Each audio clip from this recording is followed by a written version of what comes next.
Hayf. Yalnız Anton Starr'ın əfsanə aktyorluğuna hayf. The Boys 5-ci sezonu çox bərbad bir şəkildə final elədi. Yəni nə deyə bilərəm heç özüm də bilmirəm. Onsuz bu sezonla bağlı bir çox qısa video da çəkmişdim. Hətta sezonla bağlı çəkdiyim ilk qısa videoda demişdim ki, bu izlədiyim sezon ən yaxşı sezon olacaq. Hətta rahatlıqla demişdim. Elə bir başlanğıc eləmişdi ki, ümidlənmişdim həqiqətən. Amma təəssüf ki, ümidlərimin hamısı boşa çıxdı. Əvvəla final çox bərbad idi. Yəni Soldier Boy'un illərlə radiasiyaya məruz qalaraq qazandığı o nəhəng gücü 2 günə kimi koya verdilər. Yəni verməkləri cəhənnəmi eyni səviyyədə olması tamamilə məntiqsiz idi. Bu necə bir şeydir?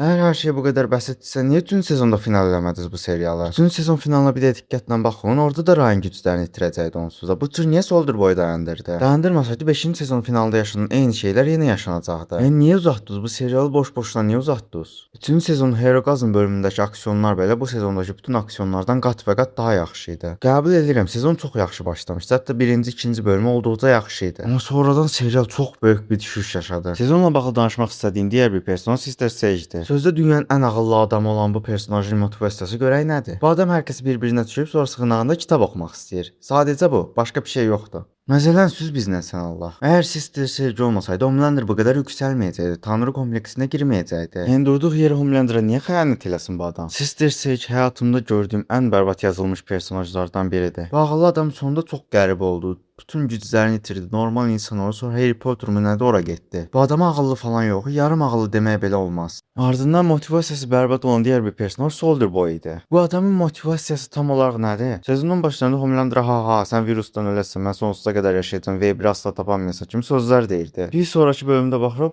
bu Homelander'a kömək eləyir. Sonra Homelander'a xəyanət eləyir, onu uraniumlu bir otağa bağlayır. Özü də V1-i axtarmağa gedir. Nə üçün? Sındırmaq üçün. Sonra Mr. Martin və qrup Homelander'a bir qaz verib onu öldürmək istəyəndə Soldier Boy buna icazə vermədi. Amma ardıcı gələn bölümdə yenə kömək eləməyəcəyini deyir. V1-i tapanda isə Clara belə istəyərdi deyib Homelander'a verir. Clara nə əlaqə? Stormfront-u niyə bu qədər şişirdirsiniz axı? Hə, düzdür, Water Raising-ə reklam olmalıdır. Hə, indi başa düşdüm. Qısaca Soldier Boy'un motivasiyası bu gündədir. 3-cü sezonda heç olmasa bir ağırlığı, bir motivasiyası var idi. Bu sezonla bağlı bərbadlıqlar bitdimi? Əlbəttə ki, yox. Sezonda boş bölüm sayısı olduqca çox idi. Hətta neçənci bölüm idi? Finala 3 bölüm qala falan idi. Bizə random bir personajların hekayəsini göstərirlər. Firecracker'ın keçmişindən mənə nə? Finala 3 bölüm qalır. Firecracker'dan mənə nə? Noir aktyor olmaq istəyir. Bundan mənə nə?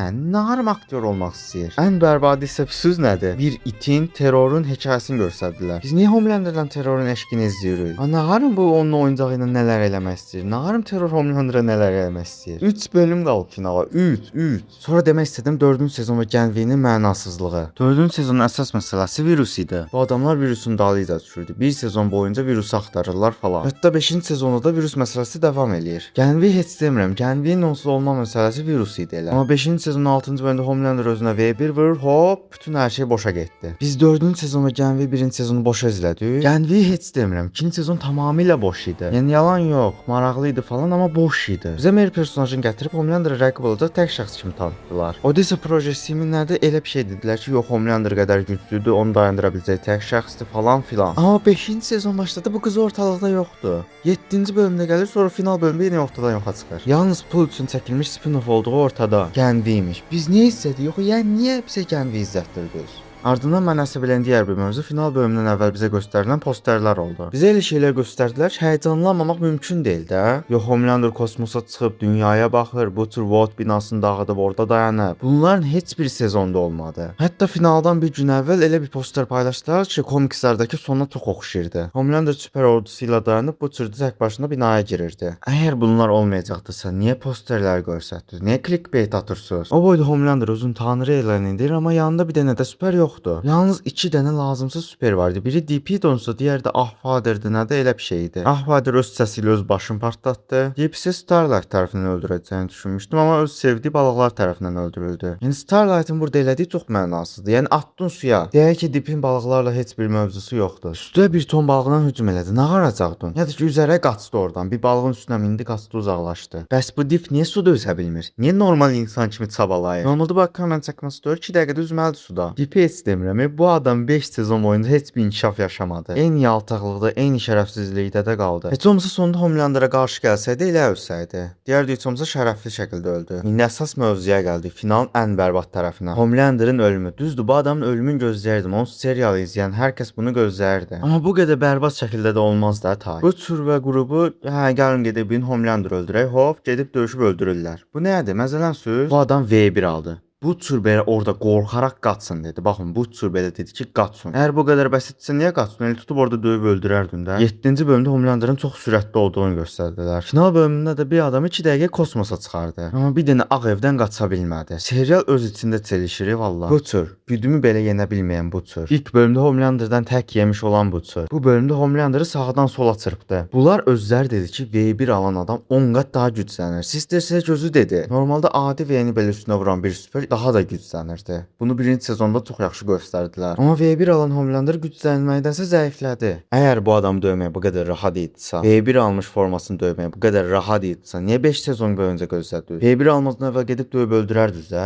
Bütün sezonda Soldier Boy, Hui və bu tür üstündən atıb qaçan Homelander burada Ryan və bu türdən qaça bilmədi. Adamı uşaq kimi oradan ora çırpdılar. Adam qaçmaq istəyir, bunlar tutur. Adam qaçmaq istəyir, bunlar tutur. Kimiko nə qədər istəsə də o patlama hücumunu eləyə bilmir. Sonra Fransızı görür, çox mənasız, duygusal bir şeylər yaşanır, sonra partlayır. Yəni hani bu güc əsəblə işləyirdi? Niyə hər şey sevginin gücünə bağladınız? Partlayışdan sonra Homelander, Butcher və Ryan gücsüz qalır. Homelander'ın gücsüz qalanda nə qədər acizləşdiyini çox yaxşı bir şəkildə gördük. Yəni Butcher elə yalvarırdı ki, lağa qoyduğu dipdən belə daha da acizləşdi. Bu səhnələri olduqca bəyəndim. Homelander'ın bu qədər acizləşdiyini görmək yaxşı idi. Homelander öldü, amma hər şey bitmişdi. Stan Edgar yeni şirkətin başına keçdi. Bu da bizə nə deyir? Bir çox yeni spin-off görəcəyik. Sizin ağzınıza pox olsun. Siz DC və Marvel'i sırf bu səbəbdən lağa qoyub tənqid edirdiniz. Nə oldu indi özünüz çevrildiniz onlara?